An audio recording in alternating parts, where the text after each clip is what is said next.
Hi, I'm Pernille Plantner and I'm from the Needs-Based Coaching Institute. These days I'm preparing a 3 days advanced training on attachment awareness in coaching. And this is so interesting because attachment is about how we predict the relationships we go into. And it has a lot to say about how we relax among other people, how we move into and out of conflicts, and how we coach as well. So this is a really important knowledge to have for coaches in order to not replicate our own attachment patterns with the client, and in order to not replicate the client's patterns. Attachment is something that also we share with other mammals, such as my sheep here.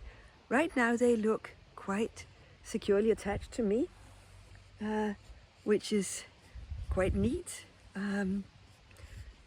But as for all of us, we can move towards secure attachment if that was not our birthright to have it. But it needs some work and some awareness. So join me on the 21st to 23rd of October if this has your interest.